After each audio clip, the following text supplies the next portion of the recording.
If you're a million years old like me, then you probably remember not that long ago, these things used to be all over New Zealand's roads, clogging them up and holding up 1,000 cars. Well, those days have long since gone, but the nostalgia lives on. And Volkswagen, well, they're cashing in on it with this, the new Volkswagen ID.Buzz.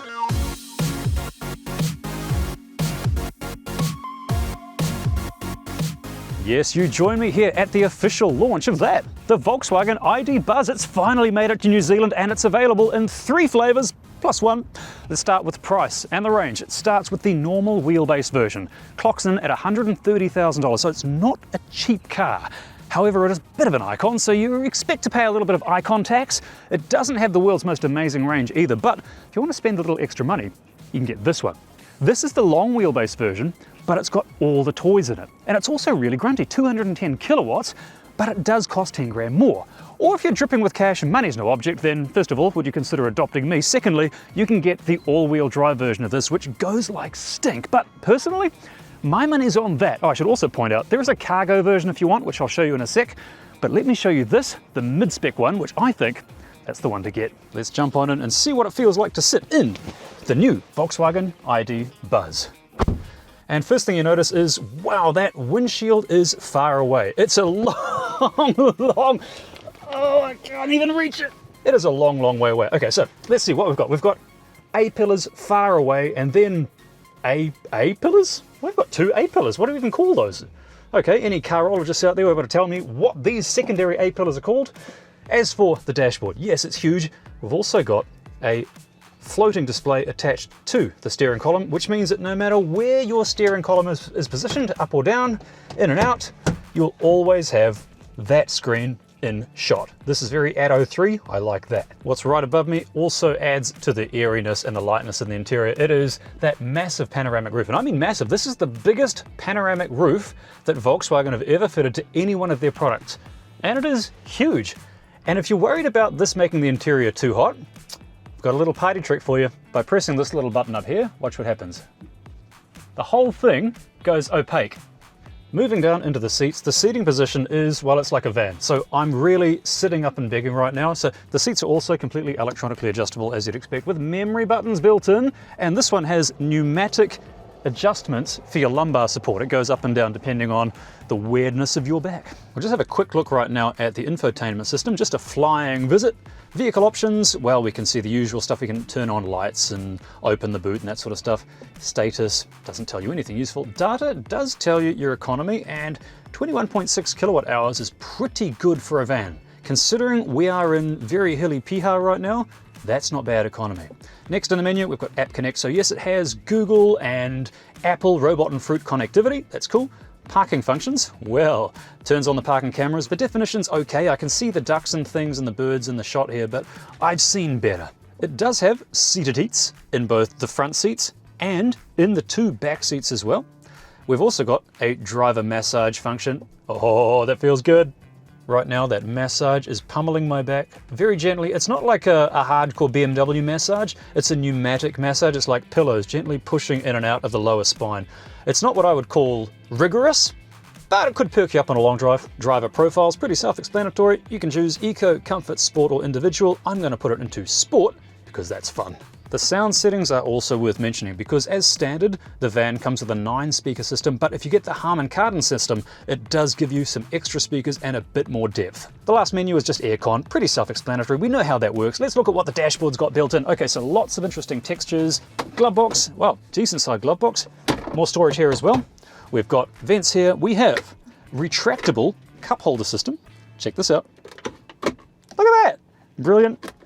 Not only that, does it fit your drinks in there, but you've also got buttons to easily open up the side doors. You can do them left, right, or turn it off.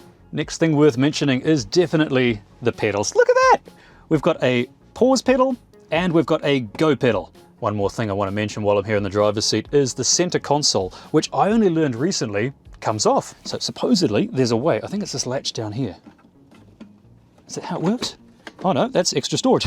Okay, I thought somewhere in here there is a latch that allows you, is it that one? Yes, the whole thing comes off. Look at that. Just gives you all that extra space. Plop those down. Another cool bit of kit here is inbuilt wireless phone charging in the dash. Yeah, that's normal, right? But look how they've done it here. You've got 2 USB ports down here, but then you can also slide your phone in. It fits into the dashboard and it charges while you drive. So yeah, there's no shortage of charging. There's no shortage of storage in this car. But what about the back? This is a 3-row vehicle. How much room is there back there? All right, well, let's jump on it and give it a shot. First thing you notice is how much room there is. Look at the distance between the seats. It's insane. Between my knee and that back seat, there is so much room. And you've got, believe it or not, actual tray tables. How cool is that? There's also heaps of storage. Look at that. You've got so many pockets. You've got a pocket in here. We've got a flap in there. We've got more flaps than a Boeing 787. Also, heaps of headroom above my head. Like, I sat in the original, the OG Gangster, the Kombi wagon, and I was surprised how much legroom there was in the second row in that, and headroom as well. This is actually, I expected this to be worse because, you know, newer cars, fatter, smaller. This has got much more room. But what about the third row? That's always where these vehicles suffer. This is, okay, this is impressive. I really am impressed with the amount of room back here. We've got USB charging, we've got pockets, cup holders, vents back here, but look at the room. Look how much legroom there is in a third row seat in a van. I mean, headroom is not amazing. I'm 5'10", 178 centimeters, same height as David Bowie without the talent, and there's only about 1 inch above my head. So if you are 6 feet tall, this is probably about your limit back here. But generally the third row in most people movers or vans is microscopic. This is useful. This is actually useful.